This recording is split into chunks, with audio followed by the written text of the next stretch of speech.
اچھا میرے بھائیو، آج پبلک سیشن نمبر 217 میں کرنٹ افیئر کے طور پر ہم نے 11 جنوری 2026 کو سنڈے کے دن واقعہ معراج یعنی الاسراء والمعراج آپ صلی اللہ علیہ وآلہ وسلم کا معجزہ، اس پہ تفصیلاً گفتگو کی ہے، آلموسٹ کوئی 2.25 گھنٹے کی۔ اب جو آپ کے ریل ٹائم کوسچنز آئے ہیں پرچیوں کی شکل میں انشاءاللہ انہیں بھی کور کروں گا۔ امام مہدی، یہ مہندی نہیں ہے، یہ مہندی وہ ہے جو آپ ہاتھوں میں لگاتے ہیں، یہ مہدی لفظ ہے اصل میں۔ امام مہدی اور عیسیٰ علیہ السلام کے قیامت کے قریب ظہور سے متعلق قرآن و حدیث سے کوئی ریفرنس بتائیں۔ 12 احادیث امام محمد مہدی سے متعلق ہیں، قرب قیامت میں ان کا آنا۔ عیسیٰ ابن مریم سے متعلق بھی بخاری مسلم میں کئی احادیث ہیں، آپ یہی لکھیں حیات مسیح اور نزول مسیح۔ اور امام محمد مہدی سے متعلق 12 احادیث اور ساتھ میرا نام لکھیں تو انشاءاللہ ویڈیو کھل جائے گی۔ بخاری مسلم میں حدیث ہے قیامت اس وقت تک قائم نہیں ہوگی جب تک کہ عیسیٰ ابن مریم دنیا میں تشریف نہ لے آئیں۔ عیسیٰ ابن مریم تم میں عادل حکمران کی حیثیت سے نازل ہوں گے، صلیب کو توڑ دیں گے، خنزیر کو قتل کر دیں گے، جزیہ موقوف کر دیں گے، اور تمہاری کیا شان ہوگی کہ عیسیٰ ابن مریم تم میں نازل ہوں گے اور امام تم میں سے ہوگا۔ یہ کافی ساری احادیث ہیں جو میں نے کور کی ہوئی ہیں، وہ آپ دیکھ لیجئے گا۔ لوگوں میں مشہور ہے کہ حضرت علی کی پیدائش خانہ کعبہ میں ہوئی، اس بات میں کیا حقیقت ہے؟ روایت تو موجود ہے، امام حاکم نے المستدرک للحاکم میں نقل کی ہے، اس کی صحت میں کلام ہے، کوئی صحیح بھی مان لے تو کوئی فرق نہیں پڑتا۔ میں سمجھتا ہوں کہ کعبے میں حضرت علی کا پیدا ہونا کعبے کی فضیلت ہے، حضرت علی کی فضیلت تو نہیں بنے گی، کیونکہ سیدنا علی رضی اللہ تعالیٰ عنہ کی حرمت کعبے سے بڑھ کر ہے، ایک عام مومن کی حرمت جو ہے کعبے سے بڑھ کر ہے۔ جامع ترمذی میں اور سنن ابن ماجہ میں حدیث موجود ہے۔ بیوی کو نماز کا صحیح طریقہ بتایا لیکن وہ نماز سنت کے مطابق نہیں پڑھتی، اسے کیسے سمجھایا جائے؟ پہلے اس کا رشتہ بابوں سے توڑے نا، پھر اس کو یہ بات سمجھ آ جائے گی۔ ہاں، نماز کا طریقہ جو ہے نا یہ آخری چیز ہے، یہ تو ہم نے صرف اس لیے اس کے اوپر اتنا زور دیتے ہیں کہ اس کے ذریعے ایک فائنل تفریق ہو جاتی ہے، ادروائز مسئلہ رفع الیدین کا نہیں ہے، بڑا مسئلہ ہے عقیدہ توحید کا، عقیدہ ختم نبوت کا، گستاخانہ عبارتوں کا، شرکیہ عقیدوں کا۔ رفع الیدین کا نمبر تو بہت بعد میں آتا ہے، لیکن رفع الیدین کرنے والا سب کانٹیننٹ میں پکا موحد ہوتا ہے، یہ یہاں کا رول ہے۔ رفع الیدین وہی کر رہا ہے جس کی توحید درست ہے۔ ہاں، عرب ملکوں میں پکے صوفی قبر پرست بھی رفع الیدین کرتے ہیں کیونکہ وہ فقہ شافعی کے ماننے والے ہیں، لیکن سب کانٹیننٹ میں اگر کوئی رفع الیدین کر رہا ہے تو وہ اللہ کے فضل سے موحد ہی ہوگا۔ اس لیے ہم اس کے اوپر زور دیتے ہیں تاکہ دلیری سے آپ لوگوں کے سامنے آئے۔ باقی بیوی کو قرآن و سنت سے آہستہ آہستہ عقائد کے اوپر قائل کریں، الٹیمیٹلی نبی علیہ السلام کے ساتھ رشتہ جڑ جائے گا انشاءاللہ۔ کاروباری مصروفیات کی وجہ سے نمازوں کو جمع کر سکتے ہیں؟ جی، اگر کاروباری مصروفیات کی وجہ سے باقی سارے کام بھی آپ جمع کر کے ہی کرتے ہیں پھر تو آپ کر سکتے ہیں، ادروائز نہیں بھائی۔ ہاں، یہ جو صحیح مسلم حدیث ہے، بغیر خوف کے، بغیر بارش کے اور مدینہ شریف میں یعنی کہ بغیر سفر کے نبی علیہ السلام نے نمازوں کو جمع کیا۔ ابن عباس نے کہا تاکہ امت کے لیے آسانی ہو جائے اور کوئی تنگی باقی نہ رہے، تو یہ آپ علیہ السلام نے چند ایک مواقع پر کیا ہے، آپ کی روٹین 5 نمازوں کی الگ الگ ہے، یہ ذہن میں رکھیے گا۔ یہ صرف جواز ہے، اور جواز بھی اس کے لیے ہے روزانہ کا جس کی مجبوری ہے، ورنہ روزانہ والا جواز نہیں ہے جو اہل تشیع نے اپنی روٹین بنائی ہوئی ہے، یہ غلط ہے۔ خود نہج البلاغہ میں مولا علی نے اپنے گورنروں کے نام جو خط لکھا ہے 5 نمازوں کے الگ اوقات بتائے ہیں۔ روزانہ کا جواز اس کے حق میں ہے جس کی کوئی جینون مجبوری ہے، چیف جسٹس ہے، آرمی چیف ہے، پرائم منسٹر ہے، اتنی میٹنگز ہے، اسے ٹائم نہیں ملتا، ٹھیک ہے نمازیں جمع کر لے۔ لیکن اگر وہ بھی دودھ پتی کے کپ کے اوپر 1 گھنٹہ لگا دیتا ہے اور نمازیں جمع کرتا ہے تو پھر اس کو بھی کوئی حق نہیں حاصل۔ ہاں، کبھی کبھار آپ بغیر وجہ کے بھی کریں، کوئی مسئلہ نہیں ہے۔ سفر میں ہمیشہ کریں، سنت ہے، سفر میں تو نہ جمع کرنا جو ہے وہ خلاف سنت ہوگا، تو اس چیز کو سمجھیں۔ کیا نمازیں جمع کرنا معمول بنا سکتے ہیں؟ جی، معمول نہیں بنا سکتے، خلاف سنت ہے، ورنہ امت نے جو عملی تواتر سے سنت نقل کی ہے کہ 5 اوقات میں الگ سے اذان ہوتی ہے، نمازوں کا ایک پورا شیڈیول ہے، اسی کو فالو کیا جا رہا ہے۔ اس کے پیچھے ریزن یہ ہے کہ نبی علیہ السلام نے اسی کو سنت کے طور پر جاری کیا ہے. ہم نے جو بتایا وہ جواز کے طور پہ. ایسی عورت جس کے 4 بچے ہیں مت ماری جاتی ہے جناب, وہ پوری زندگی نمازیں جمع کرے. پوری زندگی سے مراد ہے جب تک بچے بڑے نہیں ہو جاتے. تو اس کی جینوئن ریزن ہے, اسے نہیں ہم کہیں گے کہ 5 اوقات میں پڑھنا زیادہ افضل ہے. اور اگر آپ نے فتووں سے بچنا ہے تو میں نے آسان طریقہ بتایا, جمع سوری کر لیں جو جامع ترمذی میں موجود ہے. نبی اسلام نے جمع تقدیم بھی کی یعنی زہر کے ساتھ اثر پڑی, جمع تاخیر بھی کی یعنی اثر کے وقت میں پہلے زہر اور پھر اثر پڑی, اور جمع سوری بھی کی یعنی سینٹر میں. جس طرح آج کل جیلم میں آج 11 جنوری 2026 کو اثر کا وقت جو ہے آلموسٹ داخل ہو رہا ہے 2:55 پہ اثر کا وقت داخل ہو رہا ہے جیلم میں 11 جنوری 2026. تو آپ 3 بجے اثر پڑھ سکتے ہیں, 2:45 زور پڑھیں, 3 بجے اثر پڑھ لیں. تو یہ جمع سوری ہے اور یہ وہ ہے جو سب کے نزدیک جائز ہے, کیونکہ اپنے وقت میں دونوں نمازیں پڑھی گئی ہیں. ایک وضو سے آپ نے 2 نمازیں پڑھ لی, اپنے وقت میں پڑھی. یہ بھی نہیں کہہ سکتے کہ تقدیم یا تاخیر آپ نے کی ہے, نہیں, سینٹر میں آپ نے پڑھی, یہ آپ پڑھ سکتے ہیں. لیکن اس میں پھر پرابلم یہ ہے کہ جماعت کا مسئلہ ہو جائے گا. عورتوں کے لیے تو جماعت واجب نہیں, عام بندوں کو تو پھر جماعت کے ساتھ نماز پڑھنا ہوگی. اس کا بھی میں نے طریقہ بتایا. کبھی آپ کو اس طرح کرنا پڑ جائے تو جس مسجد میں ظہر ہوتی ہے نا 1 بجے, تو امام کے پیچھے ظہر پڑھیں اور 1:30 والی مسجد میں ظہر والے کے پیچھے اثر پڑھ لیں, تو جماعت کا ثواب بھی مل جائے گا, نماز بھی جمع ہو جائے گی. کیونکہ مرد کے لیے جماعت کی سختی ہے, اور اگر 2 بندے ہیں تو آپ اپنی جماعت بھی قائم کر سکتے ہیں. نمازوں کو جمع کرنا میرا تفصیلی کلپ ریکارڈ ہے. ایک انسان مفتی کا کورس کرتا ہے, اس کے بعد وہ دین پھیلانے کی بجائے دنیا کے کاروبار میں لگ جاتا ہے, کیا وہ گناہگار ہوگا اگر وہ فرائض کا پابند ہے؟ میرا خیال ہے وہ تو بچ گیا. ہاں, دین کا کام اس نے شروع کیا تو اس کی دنیا بھی برباد, آخرت بھی برباد. ہاں, تو پاکستان میں یہ ہو رہا ہے. یہ جتنے مفتی ہیں, علماء ہیں, کسی فرقے کا ہی دین پھیلا رہے ہیں نا. اگر آپ کو میری بات بری لگی ہے تو میں آپ کو زیادہ آسان طریقے سے سمجھاتا ہوں کہ اگر آپ کسی دیوبندی سے پوچھیں کہ جو بریلوی مفتی فارغ ہو کے دین کی خدمت کر رہے ہیں, تو کہیں گے ان کی دنیا بھی برباد ہے, آخرت بھی برباد ہے, کیونکہ تو ان کے عقیدے خراب ہیں. اور بریلویوں سے پوچھیں کہ یہ دیوبندیوں کے اتنے بڑے بڑے مفتی جو دین کی خدمت کر رہے ہیں, تو کہیں گے ان کی دنیا بھی برباد, آخرت بھی برباد. تو میں نے جو بات کی تھی وہ غلط نہیں کی تھی, یہ ان کا عقیدہ ہے. میں بزرگوں سے ہی سن کے آگے بیان کر رہا ہوں. ہاں, میں ایک جگہ جمع کر دیتا ہوں.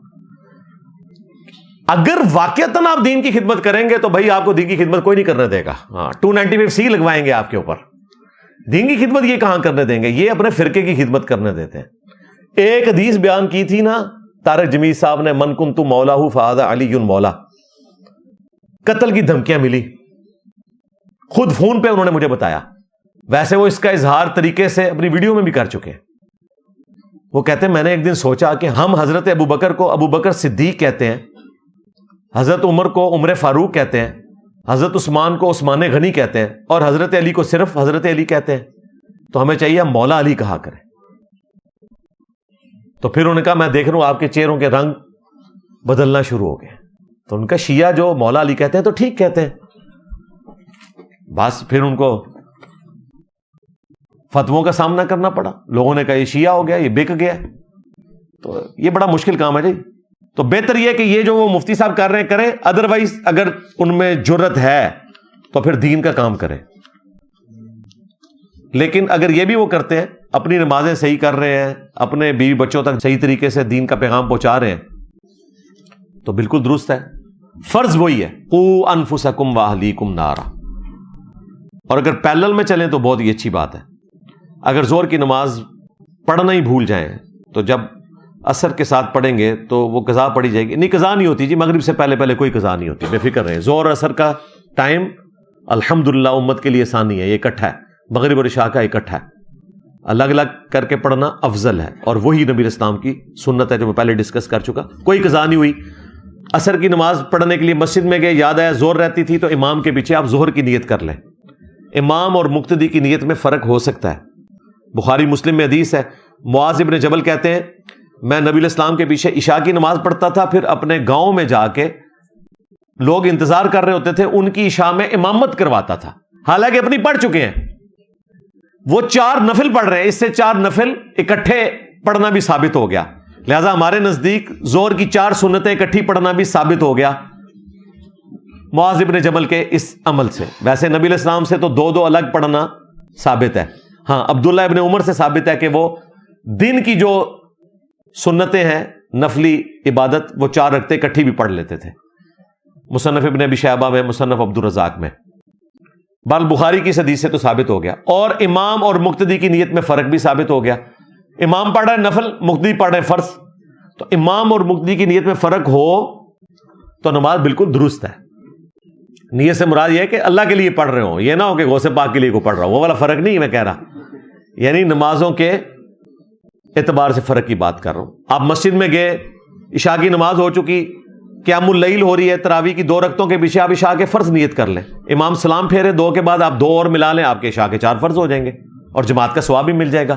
تو یہ والا کام بھی آپ کر سکتے ہیں جماعت کو حاصل کرنے کے لیے کہ آپ عصر کی نماز کے پیچھے ظہر کی نیت کریں، اور اس کے بعد جو لوگ لیٹ ہو گئے ہیں ان میں سے کسی کو کہیں کہ یار میں نے عصر پڑھنی ہے، آپ جماعت کروائیں، تو میں عصر پڑھ لوں، تو دونوں نمازیں آپ کی اکٹھی ہو جائیں گی، قضا نہیں ہوگی. بھائی نماز قضا ہو ہی نہیں سکتی، اتنی آسانی ہے. ظہر اور عصر اکٹھی پڑھی جا سکتی ہے، مغرب عشاء اکٹھی. جان بوجھ کے کوئی قضا کرے تو قضا ہو، قضا ہوتی نہیں نماز. میرے والد کے نام 3 پلاٹ تھے، ایک بیچ کر بیٹی کی شادی کی، کل کو جب وراثت تقسیم ہوگی تو اسے حصہ دیا جائے گا؟ جی وراثت تو تقسیم ہوگی. یہ بیچا انہوں نے والد کے وفات کے بعد ہے یا پہلے ہے؟ نہیں زندہ ہے نا، تو وراثت کہاں سے ہوئی؟ والد اپنی زندگی میں خرچہ کر رہے تو اس کا رائٹ ہے. وراثت تو ہوتی ہے مرنے کے بعد، زندہ بندے کی وراثت نہیں ہوتی ہے. مرنے کے بعد جو بچا ہوگا وہ تقسیم ہوگا. ٹھیک ہو گیا جی. امام ترمذی کی حدیث کے حسن ہونے کی مذمت احمد بریلوی اور رجستانی دونوں نے کی ہے، اپنی کتاب میں کی ہے، حوالہ بتا دیں. ہاں جی، یہ تو فتاوی رضویہ میں انہوں نے ذکر کیا ہے نا احمد بریلوی صاحب نے. وہ ان کو تو چھوڑ دیں، یہ تو خود حسن کو نہیں مانتے. میں آپ کو بتا دیں تو میں آپ کو اس سے بڑی پھکی دے دیتا ہوں. جامع ترمذی میں وہ حدیث جو ہے نا کہ فجر کی نماز میں بھی صحابی جو ہیں وہ امام کے پیچھے سورہ فاتحہ پڑھ رہے تھے، وہ والی روایت ہمارے نزدیک تو کمزور ہے. اہل حدیث اس کو پیش کرتے ہیں حسن درجے کی بتا کے، لیکن جو حنفیوں کا اصول ہے ان کے نزدیک یہ روایت بالکل درست ہے حنفیوں کے اصول کے اوپر. اور اس کو بھی امام ترمذی نے حسن کہا ہوا ہے کہ نبی علیہ السلام قرات کر رہے ہیں اور پیچھے لوگ قرات کر رہے ہیں. نبی علیہ السلام نے فرمایا کہ میں نے آبزرو کیا کہ تم میرے پیچھے قرآن پڑھ رہے ہو، فاتحہ کے سوا اور کچھ نہ پڑھو. تو فجر کی نماز میں وہ پڑھ رہے تھے فاتحہ امام کے پیچھے. یہ روایت اہل حدیث پیش کرتے ہیں، تو وہاں پھر یہ کہتے ہیں امام ترمذی کے حسن سے دھوکہ نہ کھائیں. تو آپ بھی امام ترمذی کے حسن سے دھوکہ نہ کھائیں بھائی. ابن مسعود والی روایت پہ وہاں تو بیلنس بھی انہوں نے کیا ہے. عبداللہ ابن مبارک کا قول بھی لکھ دیا ہے، پردادا استاد امام ترمذی کے، کہ رفع الیدین کرنے والے کی حدیث ثابت ہے، اور جو چھوڑ دیتا ہے ابن مسعود کی روایت کی بنیاد پہ وہ روایت ثابت ہی نہیں. میں سیدنا علی کے مناقب پر کتاب لکھنا چاہتا ہوں، اس کا کیا طریقہ ہے؟ شروع کیسے کروں؟ شروع کرنے کی ضرورت ہی نہیں ہے، یہ کام پہلے ہی ہوا ہوا ہے. آپ خصائص علی پڑھ لیں، امام نسائی کی کتاب، اور اس کی شرح جو ہے وہ ظہور احمد فیضی صاحب نے لکھی ہے، ایک بریلوی عالم ہے، آج کل بریلویوں کے زیر عتاب ہیں. انہوں نے 194 جو احادیث ہیں خصائص علی کی، اس کی شرح لکھی ہے 1000 سے زیادہ صفات کے اوپر. اس میں حضرت علی کے فضائل پہ دنیا میں کہیں کوئی حدیث موجود تھی نہ وہ انہوں نے جمع کر دی ہے. لہذا آپ یہ کام نہ کریں، اس کی بجائے آپ لوگوں کو سیدنا علی کے فضائل بتائیں اور ان کتابوں کا تعارف کروائیں اور ان ویڈیوز کا جن میں یہ بیان ہوئے ہیں. محلے کے قاری صاحب نے کہا کہ آپ صلی اللہ علیہ وآلہ وسلم نے کبھی ہاتھ باندھ کر نماز نہیں پڑھی، اب کیسے سمجھاؤں ان کو؟ ہیں یہ کون سے قاری صاحب ہے؟ شیعہ ہیں کوئی؟ ہیں خود وہ ہاتھ باندھ کے پڑھتے ہیں، چھوڑ کے باندھ کے. تو اس سوال میں ان کی تو لواں، آپ وہ ہاتھ باندھ کے پڑھ دینے تو وہ کہتے ہیں نبی السلام نے ہاتھ باندھ کے نہیں پڑھی. کیوں کرتے ہیں جی ایسے؟ وہ نبی علیہ السلام سے ہاتھ باندھ کے بھی نماز ثابت ہے، صحیح مسلم میں موجود ہے. وائل بن حجر کہتے ہیں نبی علیہ السلام نے اپنا دایاں ہاتھ بائیں ہاتھ کے اوپر رکھا، اور صحیح بخاری میں موجود ہے کہ نبی الاسلام کے مبارک زمانے میں ہمیں حکم دیا جاتا تھا کہ ہم اپنا دایاں ہاتھ بائیں زیرہ پہ رکھیں. زیرہ جو ہے وہ کونی سے لے کے یہاں تک ہے. یوں پوری زیرہ پہ رکھیں، یہ بھی درست ہے. اگر کوئی ایسے بھی رکھ لیتا ہے یہ بھی درست ہے. سو نبی داؤد میں موجود ہے، نبی الاسلام نے اپنا دایاں ہاتھ بائیں رزق، کف اور ساعد پر رکھا. تو اس طرح بھی تینوں جگہ پہ آ جاتا ہے. یہ ذرا زیادہ بہتر طریقہ ہے. اگر کوئی ایسے بھی رکھنا چاہتا ہے، مولانا اسحاق صاحب اس کو پریفر کرتے تھے، شیخ زبیر صاحب اس کو پریفر کرتے تھے، دونوں کی ویڈیوز ریکارڈ ہیں. ہم اس طریقے کو پریفر کرتے ہیں. اس میں ذرا یہ کندھا بھی سیدھا ہو جاتا ہے اور کندھے سے کندھا بھی مل جاتا ہے اور پاؤں سے پاؤں بھی مل جاتا ہے اور ہاتھ چھوڑنا بھی ثابت ہے. سو نبی داؤد میں حدیث موجود ہے، 10 صحابہ کی موجودگی میں ابو امیہ سعدی نے نماز کا طریقہ پریکٹیکل کر کے بتایا اور بالکل آخر میں مسلمان ہوئے. اسی میں موجود ہے. آپ تو اینڈ پہ مسلمان ہونے والے اصحاب میں سے ہیں اور آپ کہہ رہے ہیں مجھے سب سے زیادہ نبی اسلام کی نماز کا طریقہ معلوم ہے. انہوں نے کہا میں پڑھتا ہوں، اگر کوئی غلطی ہو تو مجھے بتا دینا. اینڈ پہ سب نے کہا کہ نبی اسلام ایسے ہی نماز پڑھتے تھے.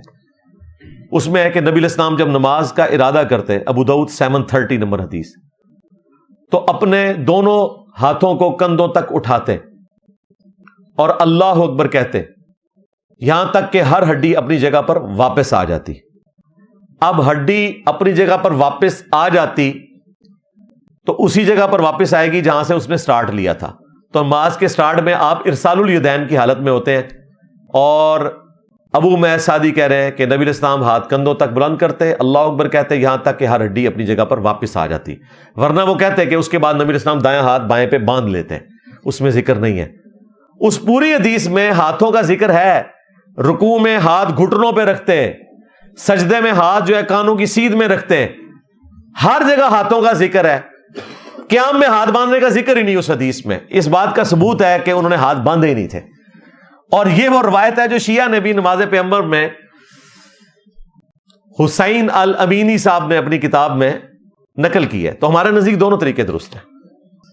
اچھا، ایک ٹیچر کے لیے اسلام کہاں تک بچوں کو سزا دینے کی اجازت دیتا ہے؟ یار سزا بس آپ نے دینی ہے، کو مورل سزا دیں، مارنے پیٹنے کی کوئی اجازت نہیں ہے جی آپ کو. وہ بس ماں باپ کا خاصہ ہے، وہ بھی ایک خاص حد تک کہ ان کی ہڈی نہ ٹوٹے، جسم پہ نشان نہ پڑے، چہرے پہ نہیں مارنا. بخاری مسلم میں آیا. اور آج کل تو بالکل بچوں کو ہاتھ ہی نہ لگائیں جی، سیدھی سی بات ہے. بچوں کے سامنے اف تک نہ کہیں آپ. ہاں، آج کل کے بچے تو وہ ہیں. تو ٹیچرز کو تو ایسا کچھ کرنے کی ضرورت نہیں. بہتر یہ ہے کہ مورل سزا دیں، ان کے ماں باپ کو بلا کے ان کی شکایت لگائیں. کیا 2 اولادوں کی کمائی میں فرق کرنا ٹھیک ہے؟ ظاہر فرق تو ہوگا، ایک زیادہ دیتا ہے کم دیتا ہے، فرق تو کریں گے ماں باپ. کیا ماں باپ کم کمائی کرنے والی اولاد کو تانا دے سکتے ہیں؟ نہیں، دینا تو نہیں چاہیے لیکن دیں گے، وہ باز نہیں آئیں گے. ہاں، آلے تھوڑا ویاہ ہویا پھر تو انہوں پتہ لگے گا. ساری خوبیاں ماں باپ کی آپ کو شادی کے بعد پتہ چلنی شروع ہوتی ہے. اس سے پہلے تو بندہ کہتا ہے میرے باپ باپ جیسا تو ہے ہی کوئی نہیں. ہاں ہاں، وہ پھر ویاہ تو بعد ایک ایک کر کے نہ پتہ لگتا ہے کہ یار وہ فلانا صحیح کہندا سی ادوں. یہ نیچرل ہے، یہ نیچرل ہے. یہ اللہ نے ایک نیچرل رکھا ہے. ساس سسر کا معاملہ، سسر کو تو اتنا نہیں ہوتا، ساس کا زیادہ مسئلہ ہوتا ہے. تو اس میں آپ نے گیون سرکمسٹانسز کے اندر پازیٹیولی لے کے چلنا ہے اور علاج کوئی نہیں ہے. باقی یہ بات آپ کی ٹھیک ہے کہ جو کھلانے پلانے والا بچہ ہے نا جی، وہ رفع الیدین شروع کر لے تو کوئی مسئلہ نہیں ہوگا. جو کھلانے پلانے والا نہیں ہے وہ غلطی بھی نہ کرے رفع الیدین شروع کرنے کی، بالکل انہوں پون کے رکھ دیں گے. اس کی وجہ یہ ہے کہ پیسہ جو ہے وہ جھوٹے خداؤں میں سے ایک ہے. میں نے بارہا کہا ہے کہ دنیا میں 3 جھوٹے خدا ہیں جن کی پرستش ہو رہی ہے، باقی سب اس کی کرولریز ہیں. نمبر 1 پاور کی وجہ سے لوگوں کو قتل کرتے ہیں، جیلوں میں ڈلواتے ہیں. اور دوسرا جھوٹا خدا ہے دولت، جس کی وجہ سے انسانیت ذلیل ہو رہی ہے. اور تیسرا جو اس ماڈرن دور میں اس بڑے لیول پہ عام ہو چکا ہے، فیم، شہرت، کہ اس کے پیچھے لوگ ذلیل ہو رہے ہیں. کئی ایسے لوگ ہیں جن کے پاس دولت بھی ہے، پاور بھی ہے، فیم نہیں ہے، لیکن بیچارے ذلت کاٹتے ہیں، جا کے فیتے کاٹتے ہیں کئی جگہوں پہ. پاور بھی ہے، دولت بھی ہے، لیکن مشہوری کوئی نہیں. مشہوری کے لیے وہ کیا کرتے ہیں؟ اس قسم کی ایکٹیویٹیز پرفارم کرتے ہیں. اور خدا کے ماننے والے بھی ان تین خداؤں کے ہاتھوں ذلیل ہو رہے ہیں. ہے ایک خدا کے ماننے والے, لیکن ان تین خداؤں میں سے کسی ایک کی پرستش وہ کر رہے ہیں. آپ کہیں گے پرستش کس طرح؟ قرآن میں ہے افرأیت من اتخذ الہہ ہوا, بھلا تم نے اس شخص کو دیکھا جس نے اپنی خواہش نفس کو اپنا خدا بنا لیا. تو خواہش نفس کیا ہے؟ پاور. ذلیل ہو رہے ہیں. جو جیلوں کے اندر گیم ہے نا, وہ بھی پاور کی وجہ سے ذلیل ہوئے ہیں, اور جنہوں نے ان کو بھیجا ہے وہ بھی پاور کی وجہ سے ذلیل ہو رہے ہیں. دولت کے پیچھے دیکھ لیں, آپ کے ملک کا ایک اتنا بڑا دولت مند بندہ اپنے ملک میں واپس نہیں آ سک رہا, ملک چھوڑ کے چلا گیا. دولت ہے, واپس نہیں آ سک رہا. اور شہرت کے پیچھے لوگ ذلیل ہو رہے ہیں. آپ کو اچھے خاصے یعنی شریف النفس لوگ جو ہیں وہ ٹک ٹاک اور انسٹاگرام پہ ایسی ایسی حرکتیں کرتے ہوئے نظر آئیں گے. میرے پاس تو اللہ کا شکر ہے یہ چیزیں ہیں ہی نہیں, میں اسمارٹ فون یوز نہیں کرتا, تو مجھے لوگ کبھی کبھار کوئی دکھا دیں تو میں کہتا ہوں یار یہ دیکھو یار یہ بندہ کتنا سوبر آدمی ہے, اس کی حرکتیں دیکھو. تو کس لیے ہو رہے ہیں؟ حالانکہ لوگ مذاق ہی اڑا رہے ہوتے ہیں. وہ لائکس بھی جو آ رہے ہوتے ہیں وہ آپ کا مذاق ہی اڑایا ہوتا ہے, اور جتنے لائکس ہیں اتنے لوگوں نے آپ کا مذاق اڑایا ہوا ہے آپ کی حرکتوں کے اوپر. تو ان تین چیزوں سے بچ جائیں جی. اور چوتھا اگر کوئی چیز ہے تو وہ عورت کا فتنہ ہے. لیکن جن کو دولت کے فتنے سے اللہ تعالیٰ بچا لے, پاور کے فتنے سے بچا لے, شہرت کے فتنے سے بچا لے, عورت کے فتنے سے بھی وہ بچ ہی جائیں گے. ظاہر ہے دو وقت کی روٹی جن کے لیے مسئلہ ہوگا تو ان کو ان فتنوں میں پڑنے کی کیا ضرورت ہے. انسان جو بھی دعا مانگے وہ پوری کیوں نہیں ہوتی؟ میں ایک دعا 15 سال سے مانگ رہا ہوں, پوری نہیں ہو رہی. میرا خیال ہے کافی مانگ لیا, اب اللہ کی رضا پہ راضی ہو جائیں. اگر تو یہ کوئی شادی والا چکر ہے تو ٹھیک ہے, پھر عوروں کا انتظار کریں. اگر کوئی اور مسئلہ ہے تو ہم بھی آپ کے حق میں دعا کرتے ہیں. یہ دیکھیں دعا کا کنسیپٹ یہ نہیں ہے, یہ ایتھیسٹ بھی مسئلہ اٹھاتے ہیں کہ جی اگر تقدیر لکھی ہوئی ہے پھر دعا کیوں مانگی جاتی ہے؟ اور دعا اس لیے مانگی جاتی ہے کہ دعا مانگنے کا حکم ہے. اللہ تعالیٰ نے ہمیں خوشی غمی میں اپنی طرف رجوع لانے کا کہا ہے. دیکھیں ہمیں خوشی ملتی ہے تو ہم نماز عیدین پڑھتے ہیں, اللہ کی طرف رجوع لاتے ہیں نا. اور دعا کی اعلیٰ ترین شکل جو ہے وہ نماز ہے. گھر میں موت ہوتی ہے تو جنازہ پڑھتے ہیں, نماز پڑھتے ہیں, اللہ کی طرف رجوع لاتے ہیں.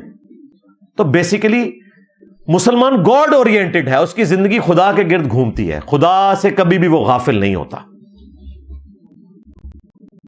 یہ ایک مسلمان کی نشانی ہے. دعا مانگتے ہیں آپ, یہ اللہ کا حکم ہے کہ آپ نے دعا مانگنی ہے. ادعونی استجب لکم, میرے بندوں مجھ سے مانگو میں تمہیں دوں گا. کیا دوں گا؟ قرآن میں یہ آیا ہے یا احادیث میں یہ آیا ہے کہ جو مانگ رہے ہو وہی دوں گا؟ یہ کہیں نہیں آیا. کہا دوں گا. وہ جامع ترمذی میں مسند احمد میں آیا کہ کیا دوں گا؟ یا تو جو مانگا نبی علیہ السلام نے کہا وہی مل جائے گا, یا اس کے اگینسٹ اللہ تعالیٰ تمہاری کوئی تکلیف دور کر دے گا, یا اس کا بہتر نعم البدل دے دے گا. دوسرا آپشن ہو گیا. تیسرا فرمایا قیامت کے دن کے لیے وہ دعا سنبھال دی جائے گی اور اس کے اگینسٹ تمہیں نیکیاں ملیں گی, دعا کبھی رد ہوگی نہیں. صحابہ کرام نے جب یہ سنا تو انہوں نے کہا یا رسول اللہ پھر ہم تو بہت زیادہ دعائیں مانگا کریں گے اگر دعا رد ہی نہیں ہوتی, نیکیوں کی شکل میں تو سٹور ہے. اچھا صحابہ کرام نے تو نہیں کہا یا رسول اللہ نیکیاں لبڑی ہیں پھر دعا کر کے کیا کرنا ہے, ایسی ان کے دماغ میں نہیں ہے. تو انہوں نے کہا ہم بہت زیادہ دعائیں مانگیں گے کہ دعا تو ہمیشہ قبول ہوتی ہے ہر حال میں. تو نبی علیہ السلام نے کہا کہ اللہ تعالیٰ بھی بہت زیادہ دعائیں قبول فرمانے والا ہے. اور میں آپ کو بتاؤں آپ کی کئی دعائیں ایسی ہی ہیں کہ اگر وہ قبول ہو جاتی تو آپ کا بیڑا غرق ہو جاتا. جن کی قبول ہوئی ہیں ان کا بیڑا غرق ہوا ہوا آپ کو نظر بھی آ رہا ہے. لوگ دنیا میں ذلیل نہیں ہوتے ہیں. اور واسف علی واسف صاحب نے ایک بات لکھی, جھوٹ یا سچ انہی کے متھے ماروں گا, لیکن اس میں مورل لیسن موجود ہے. وہ کہتے ہیں میں داتا دربار پہ بیٹھا ہوا تھا تو ایک بندہ وہاں پہ بیٹھ کے اللہ سے دعا کر رہا تھا. شکر ہے انہوں نے یہ نہیں کہا کہ داتا صاحب سے مانگ رہا تھا. واسف علی واسف صاحب کہتے ہیں کہ وہ اللہ سے دعا کر رہا تھا کہ یا اللہ 25 سال پہلے جو میں نے تجھے دعا کی تھی وہ واپس لے لے. بس یہی دعا کیے جا رہا تھا اونچی آواز میں. کہتے ہیں میں نے اس کو بعد میں پوچھا تو وہ کہنے لگا کہ 25 سال پہلے رو رو کے اللہ سے ایک بیٹا مانگا تھا, لیکن ایسا ناہنجار نکلا ہے کہ گھر کا سارا سامان بیچ دیا, نشے میں مبتلا ہو گیا, زندگی اجیرن کر دی اس نے. دیکھیں لوگ بیٹوں کی خاطر کتنا ذلیل ہوتے ہیں. 3 بیٹی ہیں لیکن خوش نہیں ہیں, تینوں پڑھتی ہیں, شریف ہیں, ان کا مستقبل بھی اچھا ہو جاتا ہے, پھر بھی ان کی تسلی نہیں ہو رہی. نیک اور صالح اولاد مانگنی چاہیے جو آپ کے لیے صدقہ جاریہ بنے. ربنا هب لنا من ازواجنا وذرياتنا قرۃ اعین واجعلنا للمتقین اماما. یہ دعا ہمیں سکھائی گئی ہے. ہماری بیویوں اور اولاد میں آنکھوں کی ٹھنڈک بنا اور ہمیں پرہیزگار لوگوں کا امام بنا. تو نیک اولاد مانگے. میں نے تو دیکھا کہ بیٹیاں تو پڑھتی ہیں, بیٹیاں دعا کرواتی ہیں کہ A1 گریڈ آ جائے, میرٹ بن جائے. بیٹے دعا کرواتے ہیں دعا کرو پاس ہو جائیے. ہاں یہی ہے. آج میڈیکل کالجز میں آپ دیکھ لیں, ہاسٹل خالی پڑے ہوئے ہیں. آدھے آدھے بنائے تھے لڑکوں لڑکیوں کے لیے, لڑکوں کے آدھے ہاسٹل خالی پڑے ہوئے ہیں کیونکہ بچیاں 75% ہیں, بچے 25% ہیں, اور یہ بھی کچھ عرصے کی ہے تو یہ اور ریشو بڑھنا شروع ہو جائے گی. تو بسا اوقات آپ کوئی دعا مانگتے ہیں وہ قبول نہ ہونا آپ کے حق میں بہتر ہوتا ہے. میں نے 2002 میں عمرے کے دوران ایک نماز امام کعبہ کے پیچھے نہیں پڑھی, نہ مسجد نبوی کے امام کے پیچھے, اور مسجد نبوی میں بھی اور بیت اللہ شریف میں ایک ہی دعا کی کہ یا اللہ مجھے بریلویت میں موت دینا. لو سامو, اچھا میری دعا قبول ہوئی ہے. یہ دعا اس طرح قبول ہوئی ہے کہ اللہ تعالیٰ نے اس کا بہتر نعم البدل مجھے دے دیا. رد نہیں ہوئی. ہاں اس طریقے سے قبول نہیں ہوئی جس طریقے سے میں چاہ رہا تھا. دعا قبول ہو گئی لیکن اور شکل میں. لیکن آپ نے یہ بھی رسک نہیں لینا, آپ ڈائریکٹ کہیں کہ یا اللہ مجھے مسلم مارنا. وَلَا تَمُوتُنَّ إِلَّا وَأَنْتُمْ مُسْلِمُونَ. بخاری مسلم میں حدیث ہے, جو شخص یہ چاہے کہ اس کا رزق کشادہ کر دیا جائے اور اس کی عمر میں برکت ہو تو اپنے رشتہ داروں کے ساتھ حسن سلوک کرے. ہاں تو یہی آپ لوگ چاہ رہے ہوتے ہیں نا. رزق میں صرف دولت نہیں آتی ہے, اچھی بیوی بھی رزق ہے, اچھی اولاد بھی رزق ہے, اچھا سٹیٹس بھی رزق ہے, اور عمر میں بھی برکت ہوگی. رشتہ داروں کے ساتھ حسن سلوک کرے یعنی اپنا مال ان کے اوپر خرچ کرے. یہ بخاری مسلم میں حدیث ہے. باپ اپنی زندگی میں وراثت تقسیم کر سکتا ہے تاکہ بھائیوں میں اختلاف پیدا نہ ہو. جی پھر بھی پیدا ہوگا. باپ کو مرنے تو دیں, دیکھیں کس طرح لڑتے ہیں آپس میں. یہ کام نہ کریں. باپ جو ہے نا انہیں ایجوکیٹ کرے کہ وراثت جو ہے وہ زندگی میں تقسیم نہیں ہوتی, مرنے کے بعد اس طریقے سے تقسیم ہوتی ہے جو سورۃ النساء کے دوسرے رکوع میں لکھا ہوا ہے. خود نہیں تقسیم کر سکتا, گفٹ دے سکتا ہے, وہ بھی 1/3 مال تک, سارا نہیں گفٹ کر سکتا. اس پہ تفصیلاً میری ویڈیو ریکارڈ ہے. میت کو غسل سے پہلے پاکیزگی, زیر ناف بال اتارنا ضروری ہے. وضاحت کرتے کچھ بھی نہیں کرنا بھائی آپ نے میت کے ساتھ. جس حالت میں ہے وہ اللہ کی امانت ہے, اللہ کے سپرد کریں. لوگ شیو کر دیتے ہیں, چند بال بڑے ہوتے ہیں. یار مجھے بتائیں اس کو شیو کر کے آپ نے کیا اس کا کوئی رشتہ ڈھونڈ رہے ہیں, آپ کیا کر رہے ہیں مطلب. ہاں اس طرح بھی ہوتا ہے, کنوارے فوت ہوتے ہیں شیو کرتے ہیں باقاعدہ. بعض پنجاب کے علاقوں میں تو یہ رسم ہے کہ اس کو مہندی لگائی جاتی ہے کہ جی شادی سے پہلے ہی مر گیا تو ہم یہ ساری ایکٹیویٹیز اس کے اوپر پوری کریں گے. یہ کام بھی لوگ کرتے ہیں. تو یہ کام نہ کریں بھائی. میت کو آپ اللہ کے حوالے کریں. ہاں سونے کا دانت ہے تو اتار لیں کیونکہ قبر کھود کے کوئی نکال لے گا. باقی مصنوعی دانت ہیں وہ ادھر ہی رہنے دیں, اور کچھ کرنے کی ضرورت نہیں ہے. جیسی حالت میں ویسی حالت میں اللہ کے سپرد کرتے ہیں. مرنے والا 2 ہفتے سے بیمار ہو اور اسی حالت میں مر جائے, کوئی مسئلہ نہیں جی. اس حالت میں مرنے سے کچھ بھی نہیں ہوتا جی. اس پہ غسل بھی فرض ہے تو کوئی نہیں ہے, غسل تو آپ نے دے دیا نا. اور ویسے بھی 40 دن کی مدت مقرر کی گئی ہے صحیح مسلم میں زیر ناف بالوں کی, اور یہ بھی اس کے لیے ہے جو بندہ ٹھیک ہو. جو بیمار ہے اس سے تو پھر شریعت کے معاملات نرمی کی طرف چلے جاتے ہیں.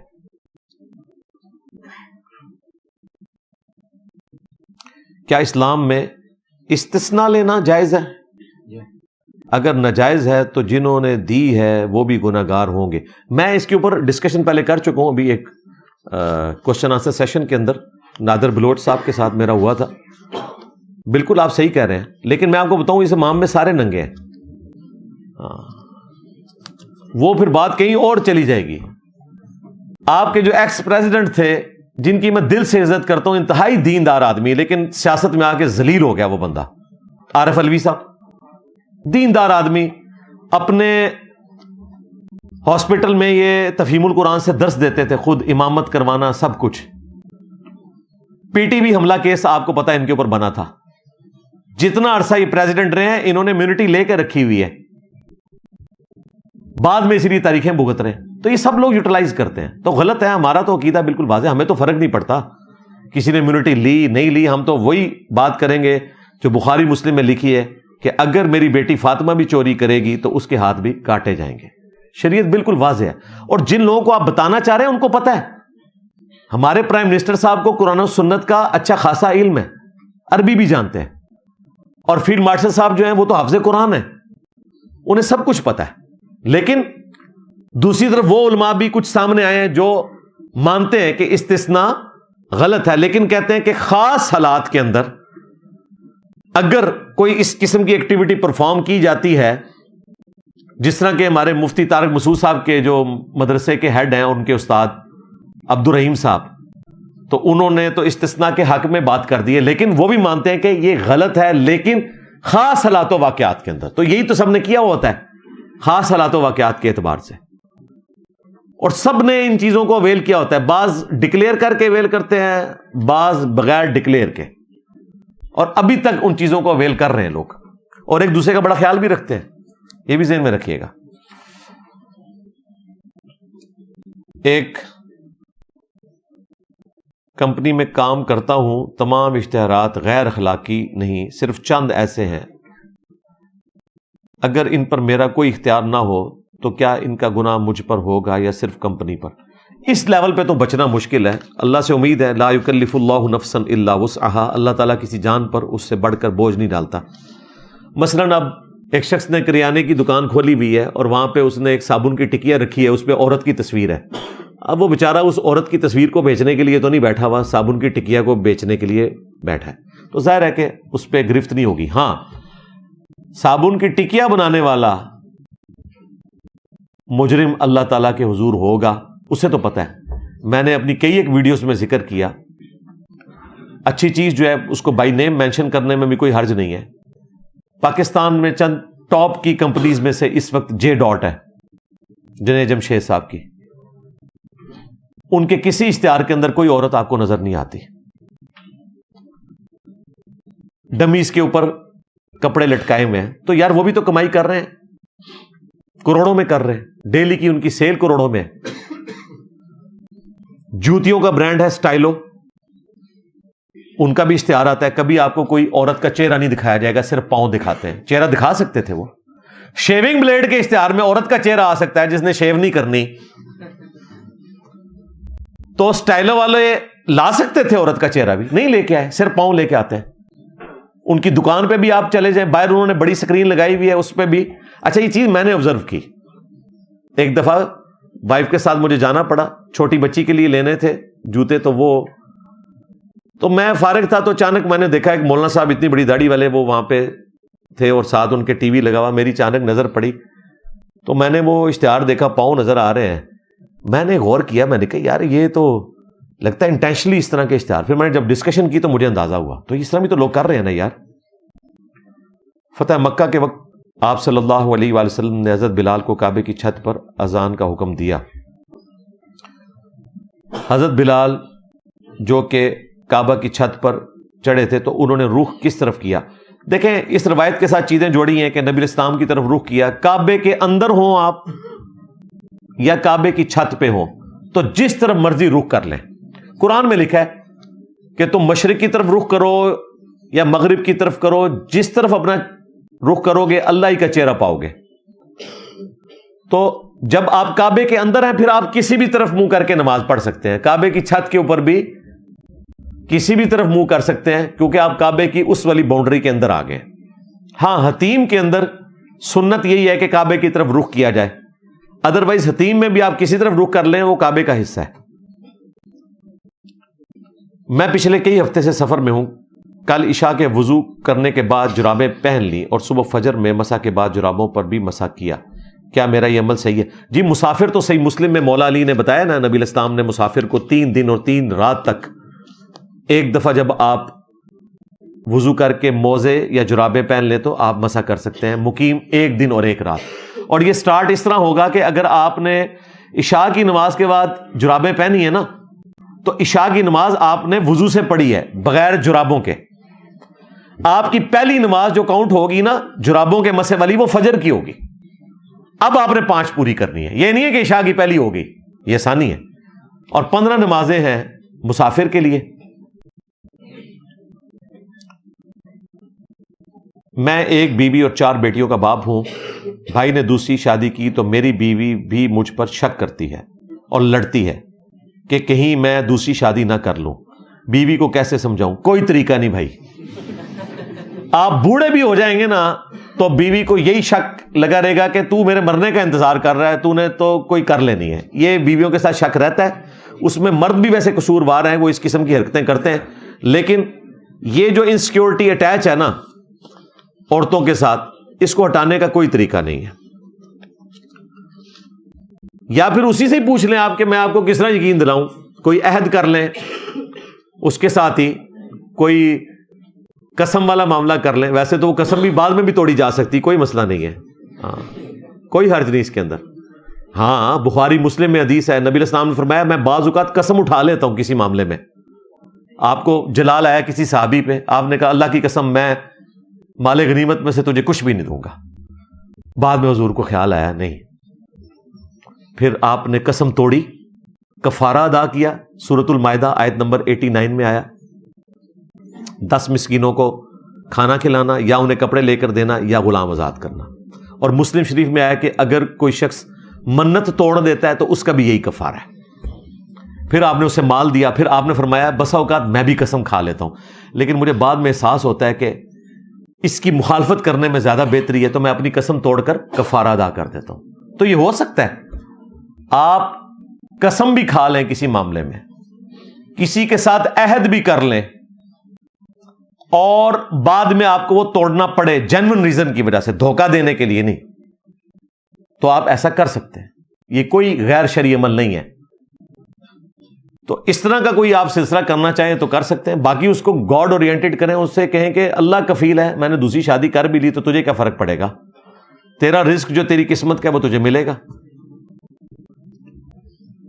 کیا قرآن کی ایپ سے ایڈز یا سبسکرپشن کی شکل میں پیسے کمانا جائز ہے؟ اگر اشتہار صحیح والے آ رہے ہیں تو جائز ہے، اگر نہیں آ رہے تو ناجائز ہے. یوٹیوب سے کمائی والی میری ویڈیو دیکھ لیں.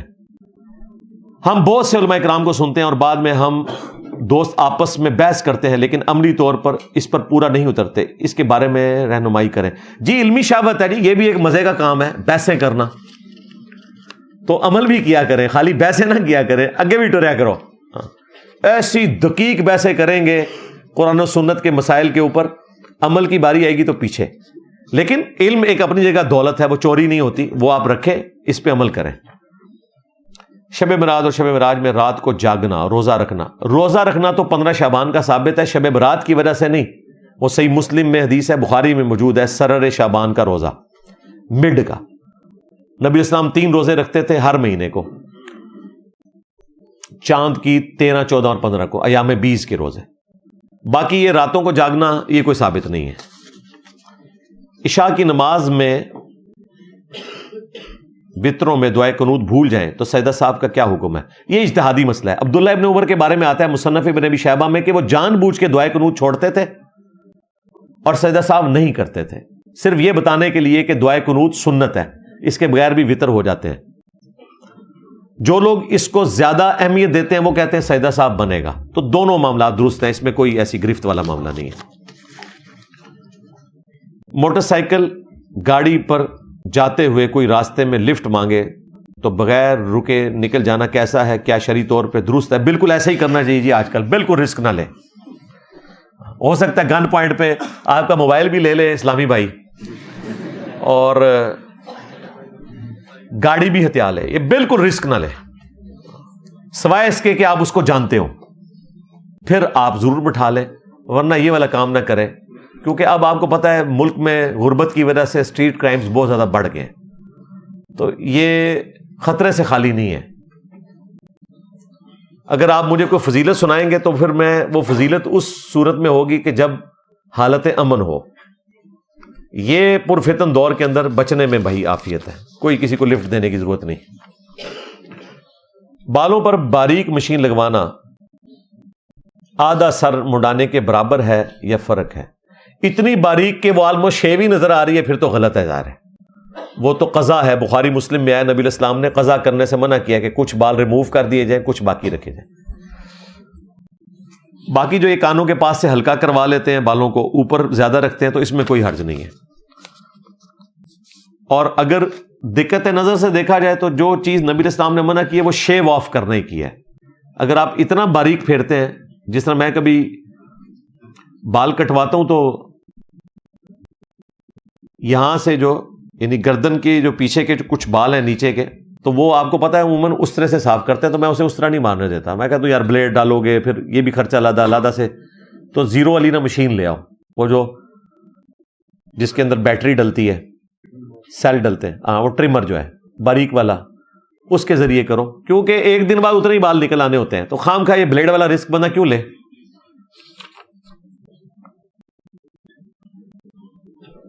آپ کو سننے کے بعد میرے عقائد کافی مضبوط ہوئے، لیکن میرے والدین آپ کو نہیں سن پائے. اب انہیں کیسے مناؤں؟ آپ اپنے عمل سے منائیں بھائی.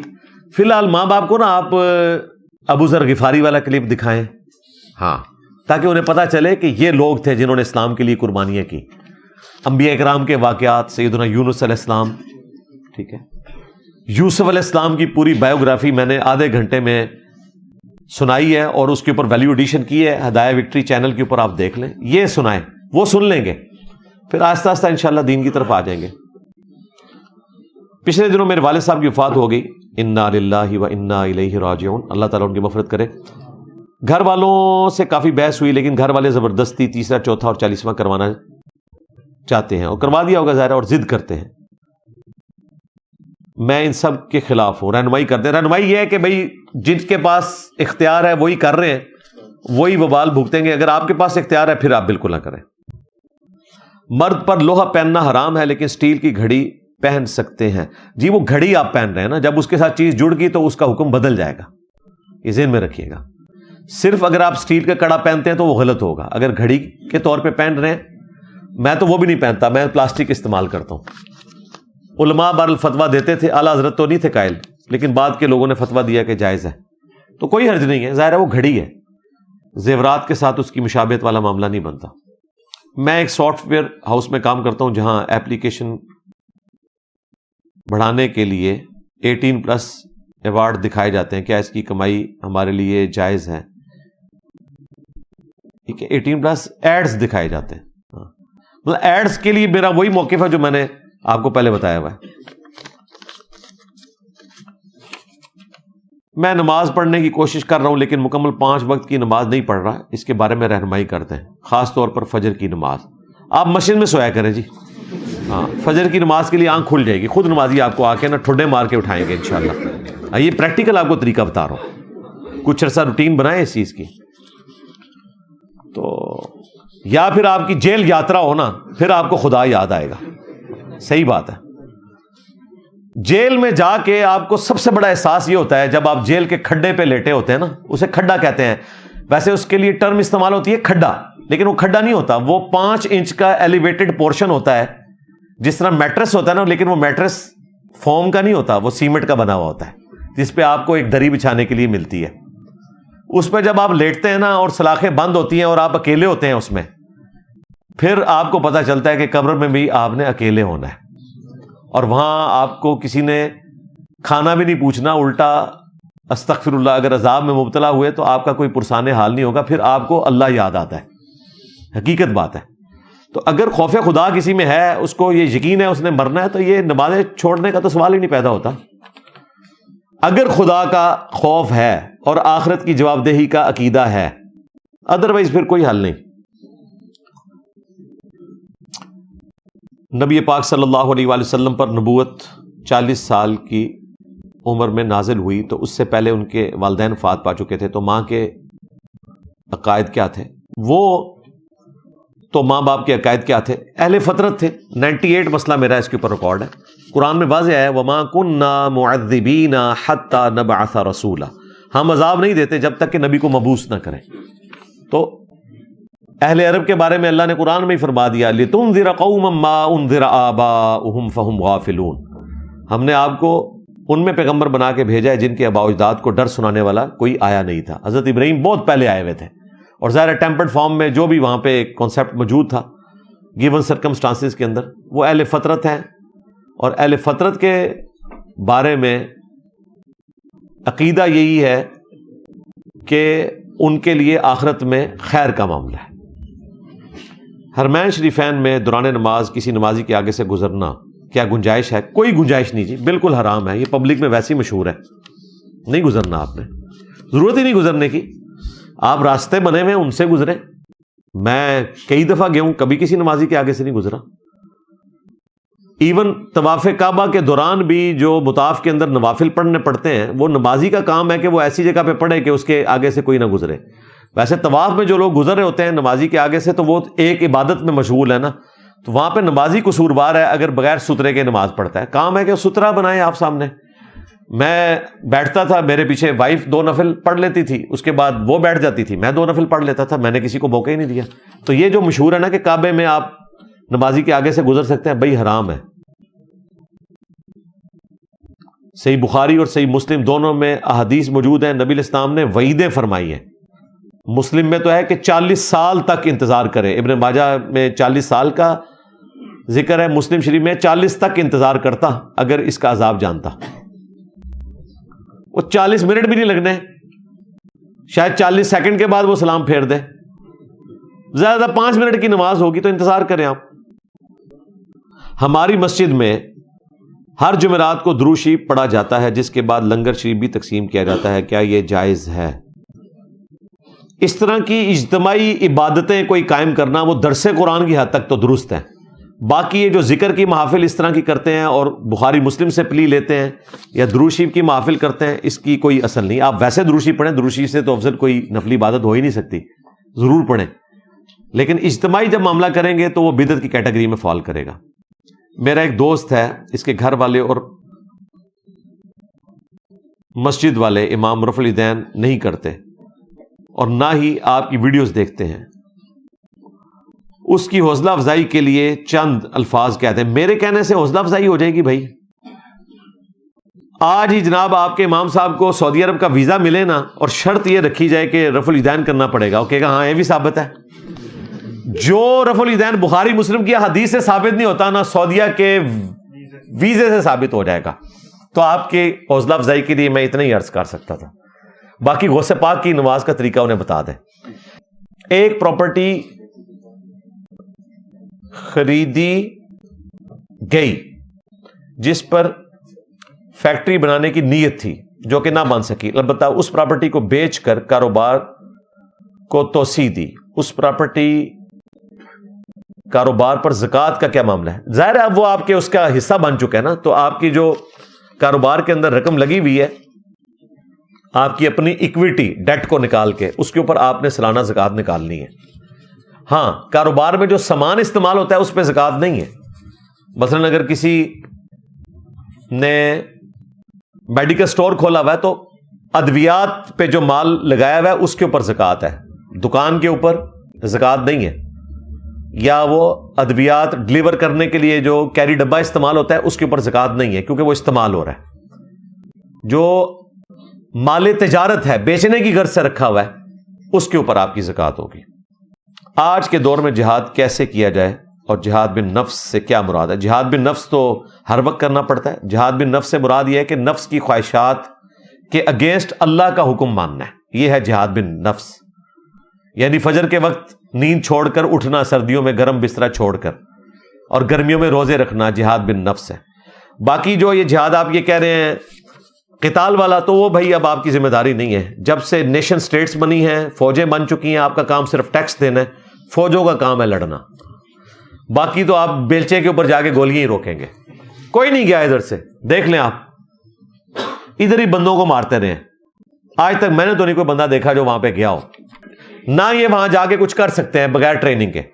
ترمذی کی حدیث جس میں مولا علی اور سیدہ ختیجہ کے علاوہ کوئی مسلمان نہ تھا, لیکن اس کی صحت, جی یہ کہ صحت لکھا ہوا ہے, باقی تمام کتابوں میں اس کی سند ضعیف ہے. حضرت بکر کے حق میں مضبوط روایات موجود ہیں. آپ روایت دیکھتے ہیں کون سی جی روایت موجود ہے جس میں حضرت بکر نے کہا ہو کہ وہ پہلے شخص ہیں جو اسلام لے کر آئے؟ دلائل النبوہ امام بہیقی کی کتاب میں باقاعدہ ترتیب بھی لکھی ہوئی ہے. پہلا مسلم کون، میں نے یہ بتایا. اور یہ صرف ترمذی میں روایت نہیں بھائی، یہ روایت جو ہے وہ سنن نسائی الکبریٰ کے اندر موجود ہے. خصائص علی والے چیپٹر میں کئی روایتیں موجود ہیں. نماز کے بعد جب امام سلام کا ورد اور اجتماعی دعا کرے تو کیا کریں؟ علیحدگی میں اپنے سنت یہ علیحدگی میں نہ کریں، یہی تو پھوٹ ڈالتے ہیں نا، وہیں بیٹھے بیٹھے کریں. اٹھ کے جب آپ پیچھے جاتے ہیں تو منہ وٹ چڑھے گا. ہاں، امت کی جمعیت کی خاطر شامل ہو جائیں. جی شامل ہو جائیں آپ. کبھی کبھار اجتماعی دعا بھی آپ کر لیں اور کبھی کبھار وہیں پہ بیٹھے ہوئے آپ سنت اذکار کریں، وہ بھی دعائیں ہیں. اللہ پاک نے مجھے اپنی رحمت سے نوازا ہے، بیٹی عطا کی ہے ماشاء اللہ تعالیٰ. اللہ تعالیٰ صدقہ جاریہ بنائے. جی آپ سے گزارش ہے کہ اس کے لیے اسپیشل دعا کریں. اس کا نام یہ کیا لکھا ہوا ہے جی؟ فاطمہ تو ہے، اس سے پہلے کیا لکھا ہوا ہے؟ یہ کیا مطلب ہے جی اس کا؟ عمل کا کیا مطلب ہے جی؟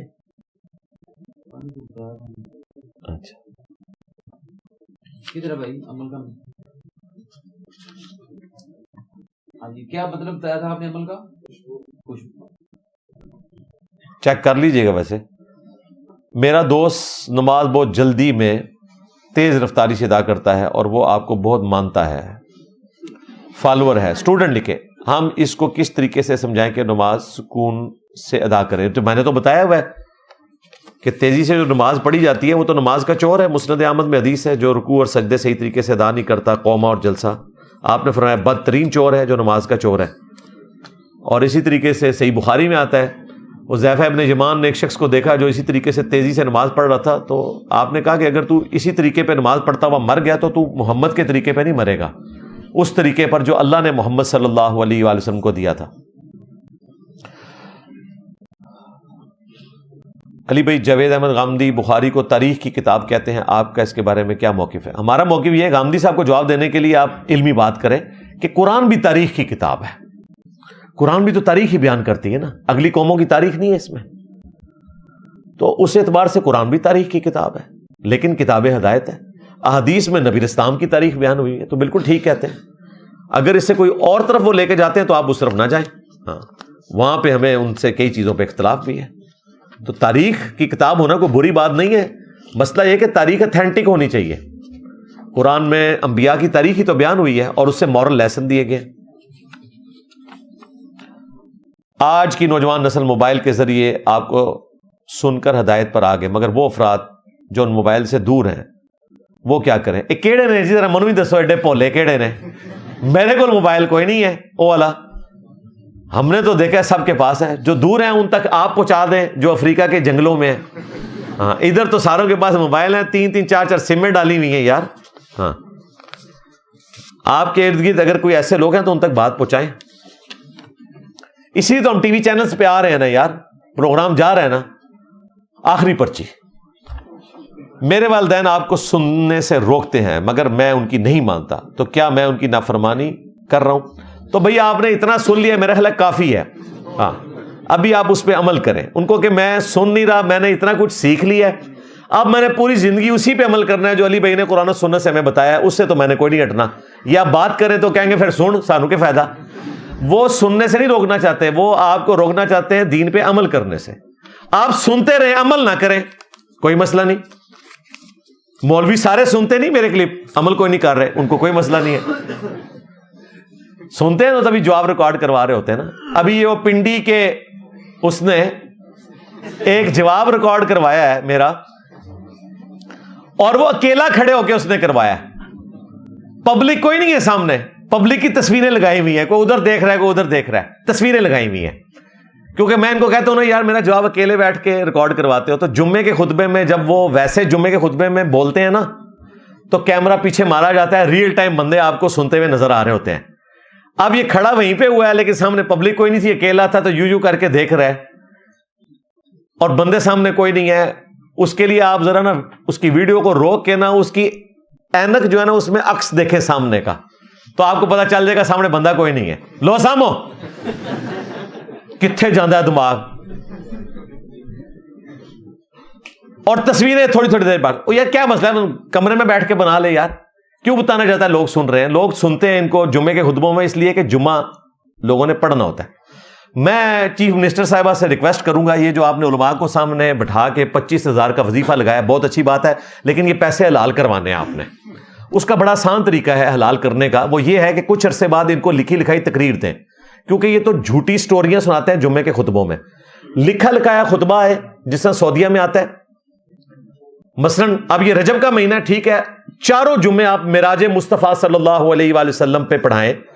یہ 3 گھنٹے کی میری تقریر ہے, چاروں جمعے پار ہو جائیں گے.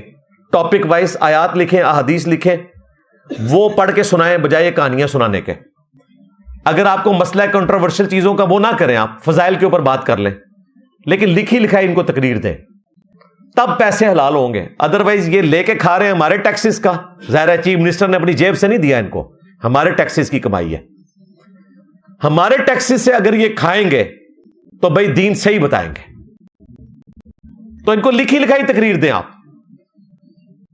یہ اگلا سٹیپ آپ نے کرنا ہے, اور میرے پاس ذرائع سے خبر ہے کہ اگلا سٹیپ یہی ہونا ہے. اسی لیے مولانا فضل الرحمان صاحب کو غصہ ہے.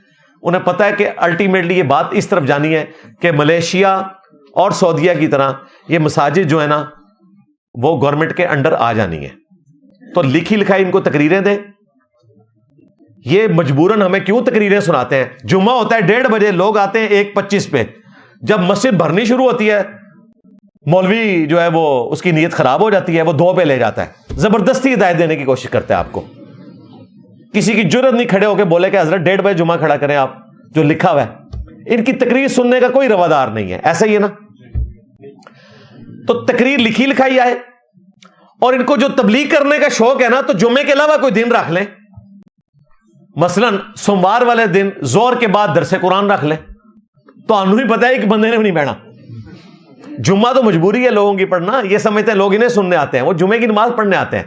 سننے ادھر آتے ہیں. میرے نبی عیسیٰ ہے ہی کوئی نہیں, تیرے بابے تھے شے ہی کوئی نہیں. میرے آنے سے پہلے اتنی دنیا یہاں پہ بیٹھی ہے, حالانکہ انہوں نے نماز زور بھی میرے ساتھ نہیں پڑھنی. اتوار کا دن ہے, جمعہ بھی نہیں ہے, یہ تقریر سننے ہیں. اس طرح کی تقریریں ان کو اجازت دیں کہ جی آپ کھلی کریں. دیکھیں جی میں حکومت کا مسئلہ ہی حل کر رہا ہوں, ان کو اجازت دیں جو آپ کا دل کرتا ہے آپ تقریر کریں, لیکن جمعے کی نہ ہو. جمعے کے علاوہ کوئی مسجد میں پروگرام رکھیں, اس میں آپ بے شک تقریر کریں, لیکن جمعے کی نماز کے ساتھ اسے نہ جوڑیں. اور جمعے کے علاوہ بھی کسی نماز کے ساتھ آپ نے نہیں جوڑنا. ہم نے نماز سے جوڑا ہوا ہے. صبح 7 بجے انٹرس ہوتی ہے, 1:30 بجے 2 بجے حد 2:30 بجے تک دعا ہو جاتی ہے. آج چونکہ 10:20 پہ شروع ہوا, 10:25 پہ, تو میں نے اس کو تھوڑا آگے کیا. ابھی 2:25 نہیں ہوئے, 10 منٹ سے پہلے ہی میں انشاءاللہ تعالی اس کو مکمل کر دوں گا. زور کی نماز بھی آپ لوگ مسجد میں جا کے پڑھتے ہیں, کیونکہ یہ اکیڈمی ہے, یہاں پہ کرائے کی جگہ ہے, یہاں پہ نماز کا بندوبست ہم نے نہیں کیا ہوتا. نماز ہم بھی مسجد میں ہی پڑھتے ہیں, اور یہ صرف ایک ہی دن کھلتی ہے, پھر بند ہو جاتی ہے, اگلی اتوار کو کھلے گی. تو ان کو یہ پابند کریں کہ تقریر جمعے کی لکھی لکھائی, اور اگر ان کو شوق ہے تبلیغ کرنے کا تو تبلیغ کریں نماز سے الگ. پھر میں دیکھتا ہوں کون آ کے ان کے ارشادات عالیہ سنتا ہے. کسی بھی نہیں بڑھنا مسجد. اس کا مطلب یہ ہے کہ لوگ تمہاری باتوں کے روادار نہیں رہے. لوگ تو یقین کریں, لوگ تو اب دین بھی موبائل کے ذریعے سیکھتے ہیں. کوئی مسئلہ ہے وہ موبائل کے اوپر سرچ کرتے ہیں, پتہ چل جاتا ہے کہ کس فرقے کی کیا رائے ہے. تو انشاءاللہ تعالی ہماری یہ گفتگو جو ہے امید ہے سی ایم صاحبہ تک پہنچ جائے گی, اور پی ایم صاحب تک بھی پہنچ جائے گی. اور پی ایم صاحب کو تو میں نے بار بار ریکویسٹ کی ہے, وہ پیام پاکستان میں آپ نے وہ تقریر داخل کرنی ہے جو آپ نے فیلڈ مارشل کے ساتھ اور مولویوں کے سامنے بٹھا کے کی ہے, کہ تمام مسجدوں میں نمازیں پڑھنی چاہیے, ایک دوسرے کے پیچھے نمازیں پڑھنا صحیح ہے. ہاں اے وچ پواؤ, وہ مولوی تو خلاف ہے اس چیز کے, وہ تو نہیں مانتے اس چیز کو. لے جی آپ کا پورا تھدا اللہ کے فضل سے میں نے مکمل کر دیا. ایک پرچی بھی ایسی نہیں ہے جو ممبر پہ آنے سے پہلے مجھے ملی ہو اور میں نے اس کو کور نہ کیا ہو. سبحانک اللہم و بحمدک اشہد ان لا الہ الا انت استغفرک و اتوب الیک وما علینا الا البلاغ المبین. جزاکم اللہ خیرا.